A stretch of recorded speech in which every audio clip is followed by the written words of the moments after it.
Good morning, students. Today I am going to explain the chapter Glimpses of India. The Glimpses of India has three parts, and today I am going to explain the first part, a baker from Goa. A baker from Goa. In this extract, author remembers his old days in Goa when the village baker occupied an important place in life. इस chapter में लेखक के द्वारा यह बताया गया है अपने पुराने ज़माने के, जब लेखक बच्चे थे, छोटे थे, उस ज़माने में गोवा के गांव में बेकर लोगों का कितना महत्वपूर्ण स्थान था, ये इसमें बताया गया है. Although with the passage of time people do not eat so much bread, yet the village bakers are still there.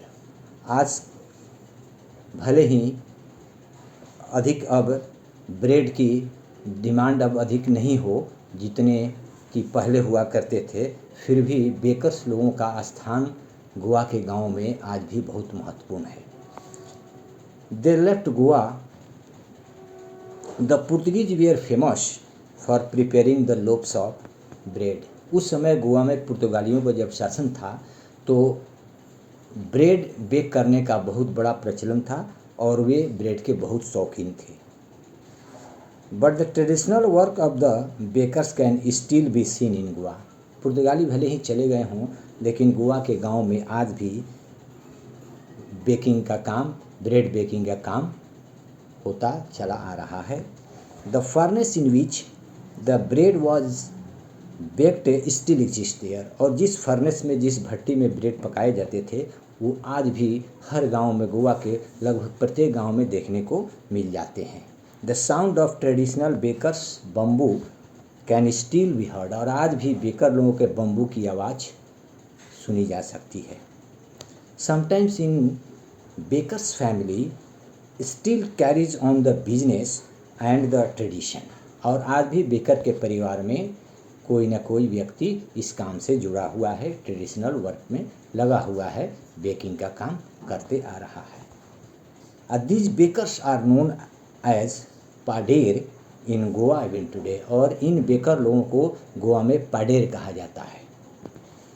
The author recalls a baker used to visit the village twice a day. और baker लोग गांव में 2 बार आया करते थे. He used to be author's friend and guide. और author उन लोगों को अपना फ्रेंड और गाइड समझते थे. He used to carry bamboo stick. Baker लोग बम्बू स्टिक लेकर आते थे. At the sound of this stick, और उससे लाठी का जो साउंड होता था, use to wake up the author and other from sleep. तो वो लाठी का साउंड जोर जोर से ज़मीन पर पटकते थे, जिससे कि लेखक और गांव के अन्य लोग समझ जाते थे कि बेकर आ चुके हैं. The servants from different houses bought loaves. और अलग अलग घरों के, अमीर के घराने के अमीर लोगों के घर में जो नौकर रहते थे, वे लोब्स खरीदने, ब्रेड खरीदने आते थे. But the author ran to the baker to buy bread bangle. लेकिन ऑथर स्वयं वहाँ जाते थे बेकर्स के पास और जाकर ब्रेड खरीदते थे. The bakers bamboo stick was a special one. और बेकर लोगों का जो स्टिक हुआ करता था, जो लाठी हुआ करते थे, वो बहुत स्पेशल होता था. ही मेड द साउंड झंझंग by banging his bamboo on the sound. और उसमें घुंघरू बांधते थे, घुंघरू की तरह, और वो जब लाठी पटकते थे ज़मीन पर तो झंझंग की आवाज़ करती थी, जिससे सभी लोग समझ जाते थे कि बेकर आ चुके हैं. With one hand the baker supported the basket of bread on his head and with the other he struck the ground with bamboo. एक हाथ में टोकरी पकड़े रहते थे सर पे रखकर, जिसमें ब्रेड रहता था, और दूसरे हाथ में लाठी वो जमीन पर पटकते हुए चलते थे. Whenever someone came to him to buy bread, जब कोई ब्रेड उनके पास खरीदने आता था, he placed the basket on the bamboo, तो वो बम्बू पर बास्केट रख देते थे। The author and the other looked into the basket, author और दूसरे लोग झांकते थे टोकरी में कि कैसा किस तरह का ब्रेड आज ये बनाए हुए हैं, लाए हुए हैं।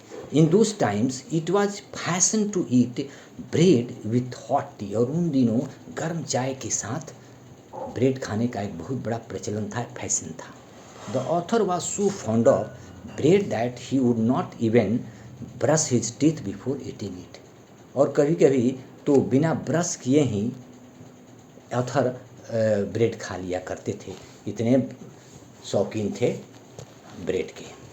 The village baker was specially important for all occasions, और विलेज के गांव के जो बेकर होते थे वे हर अवसर पर सबके लिए बहुत महत्वपूर्ण होते थे। The villagers were much fond of sweet bread known as bol, और गांव के लोग स्वीट ब्रेड के बहुत शौकीन थे जिसको बोल कहा जाता था, bol. Marriage gifts were meaningless without these sweet breads, और मैरिज गिफ्ट में लोगों को यह स्वीट ब्रेड दिए जाते थे, बिना स्वीट ब्रेड का ये अर्थहीन हो जाता था गिफ्ट जो भी लोग देते थे। जो भी गिफ्ट देते थे उसके साथ साथ ये स्वीट ब्रेड भी लोग दिया करते थे। Sandwiches, cakes and bolinhas were a must for Christmas as well as for other festival.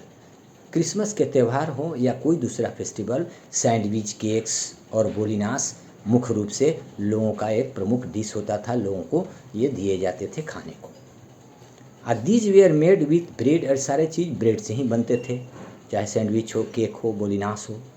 दस the presence of bakers furnace was very essential in each village, इस प्रकार हर गांव में ये भट्ठी जो होती थी पकाने की, बेक करने की, ये सभी गांव में लगभग मिलती थी।